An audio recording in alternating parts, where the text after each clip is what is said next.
So why do some products become like absolute must-haves overnight, while others, even ones backed by massive multi-million-dollar ad budgets, just sort of vanish into thin air? Yeah, it's wild, right? And it really isn't just about the advertising dollars. It usually comes down to a fundamental misunderstanding of what marketing actually is. Right. It's not just running flashy ads. Exactly. I mean, historically, companies operated on this really simple but completely flawed premise. You just make a product and then you push it as hard as possible. But the true marketing concept flips that dynamic entirely. How so? Well, the strategy has to start with identifying what you, the customer, actually need. You create real value around that specific need, and then you fiercely adjust as the market changes. I always think of it sort of like a dating profile, Oh, that's a really good way to put it. Yeah, because you can't appeal to everyone, Yeah. right? You have to define your target market and really highlight your competitive advantage. But hold on, if the marketing concept is entirely about identifying consumer needs first, how do we explain Apple? What do you mean? Well, nobody in, say, 2010 was asking for a giant screen that wasn't quite a laptop and wasn't quite a phone. Yet the iPad became this massive hit. Sometimes companies have to tell the consumer what they need, don't they? That's a great point. But anticipating an unarticulated need is actually still serving the consumer. Apple just recognized a latent desire for accessible, casual computing before the public even had a word for it. Ah, I see. So it's still rooted in what people want. Precisely.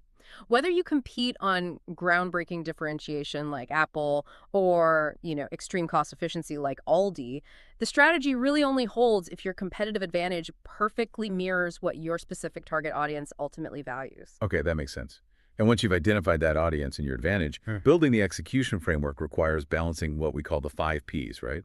Product, price, place, promotion, and people. Yes, the 5 Ps. And the tension between them is what's really fascinating. Like, if your product is a premium luxury item, but your price is just dirt cheap, the consumer's brain registers a disconnect. Right, the mix is broken. Exactly. TJ Maxx is actually the perfect study in solving that exact tension. Oh, because they stock authentic, premium designer handbags at a steep discount. Spot on. To prevent that cheap price from devaluing the premium product in the buyer's mind, they manipulate the place and promotion elements. Right, because the stores are kind of chaotic. Yeah. The off-price retail environment and that low-pressure sales floor, it creates this treasure hunt atmosphere. So the messy environment actually justifies the discount for deals-seeking shoppers. That's so interesting. And that strategy relies entirely on knowing exactly who is walking through those doors. Which brings up a term we see constantly in our sources. It's basically our word of the day, market segmentation. Market segmentation. Yeah. It's not just about splitting people into demographic buckets like age or income. It's about psychographics. Like, two of you listening right now might buy the exact same water bottle for completely different reasons. Oh, definitely. One buys it for peak athletic utility, and the other buys it purely for the brand status. By invisibly segmenting their messaging, a company can speak directly to the athlete without alienating the status seeker. You slice the broader market into these targeted layers so your 5 Ps hit the mark perfectly. Exactly. But once that finely tuned strategy launches, the clock starts ticking. Markets age, bringing a product through its life cycle. You've got introduction, growth, maturity, and eventually decline. Right, look at smartphones. They exploded into massive growth, hit maturity where literally everyone had one, and older tech quickly declined. Right. So when introducing a new product during that first phase, pricing has to be incredibly strategic. Like if an early flat-screen TV launches at $5,000, they're intentionally overcharging early adopters to subsidize the research and development before the copycats arrive, right? Yes, that mechanism is called price skimming. You launch high to capture the premium buyers, but the inverse approach is penetration pricing. Which is starting extremely low. Exactly. You launch at an artificially low price, sacrificing immediate profit margins. The goal there is to quickly capture mass market volume and lock out competitors by building massive market share instantly. Wow. It really all connects back to the core mission.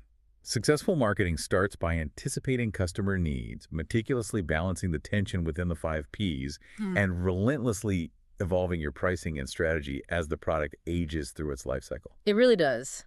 And looking at our source materials data on internet tracking, there's a pretty provocative shift happening.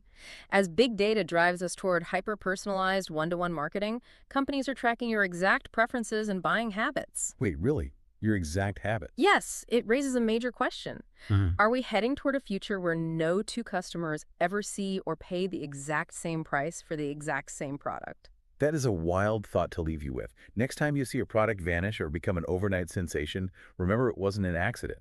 It was the marketing concept in action.